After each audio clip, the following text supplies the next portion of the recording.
Coupe du monde féminine. Tout ce qu'il faut savoir sur la Chine. La Coupe du monde féminine débutera dans quelques jours. La Chine, championne d'Asie en titre, arrive en Australie, Nouvelle-Zélande avec de grosses attentes malgré un groupe difficile contenant l'Angleterre, Haïti et le Danemark. Les Chinoises s'apprêtent à disputer le plus grand tournoi de foot cette année avec l'envie d'impressionner. Mais ce qui est sûr, le challenge sera de taille malgré l'expérience acquise à la compétition depuis des années. Finalistes en 1999, ayant 12 participations à leur actif au mondial, les Asiatiques comptent repousser les limites cet été en Océanie. Jetons un coup d'œil sur la campagne qualificative, l'entraîneur, les joueuses importantes de la République populaire de Chine. Malgré l'expansion de la Coupe du monde féminine qui accueille désormais 32 équipes nationales, le parcours qualificatif n'a pas été difficile pour la Chine. Il faut dire qu'il y avait au moins 5 places disponibles pour la Confédération asiatique de football, avec en particulier la qualification de l'Australie en tant que pays organisateur. En battant le Vietnam, 3-1, en quart de finale de la Coupe continentale 2022, c'est à partir de ce moment que les « Roses d'acier » ont assuré leur place.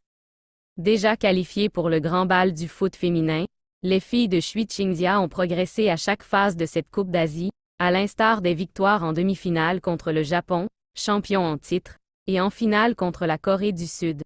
17 mois plus tard et sous la direction de la nouvelle entraîneur, le pays très peuplé d'Asie de l'Est se lance dans son voyage vers le championnat du monde avec le titre de championne de sa zone.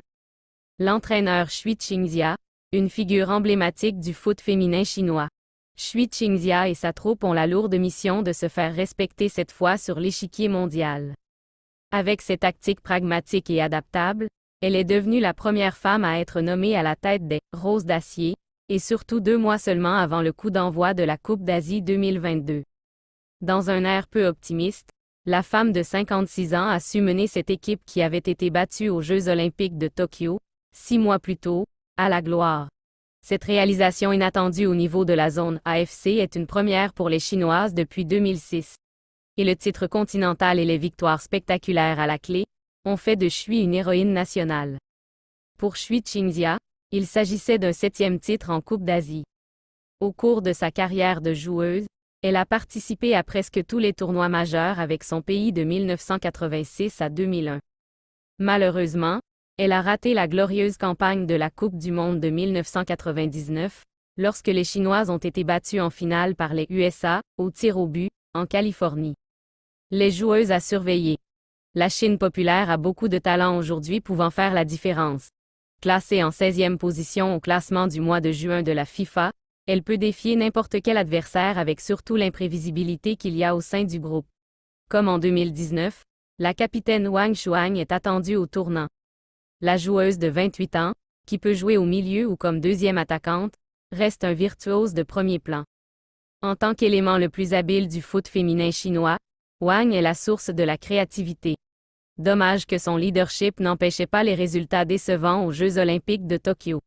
Bien qu'elle ait eu peu d'impact à la Coupe d'Asie en raison d'une blessure, elle a quand même inspiré les coéquipières autour d'elle. En gros, on peut dire qu'elle est la quintessence de l'esprit du football féminin chinois. Parmi les étoiles montantes, il y a un nom à suivre de près. Zhang Lingyan a réalisé son rêve de représenter son pays. Il y a 10 ans, devant les caméras de China Central Television, cette jeune étudiante prometteuse de l'Académie Evergrande a déclaré que son objectif était d'aider l'équipe féminine de Chine à dépasser la génération dorée dirigée par Sun Wen. Et le destin a frappé fort. À 22 ans, elle a été nommée joueuse de l'année en Super League féminine suisse, la saison dernière. En récompense, elle est sélectionnée pour la Coupe du monde.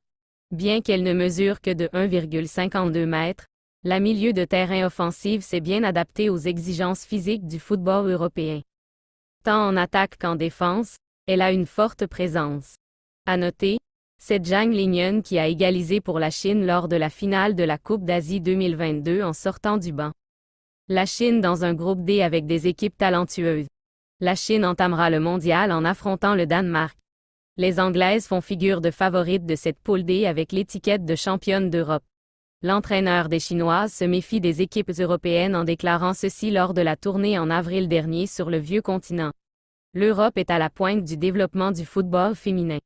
Il y a un écart important entre nous et ces équipes. L'autre adversaire du groupe est la sélection haïtienne.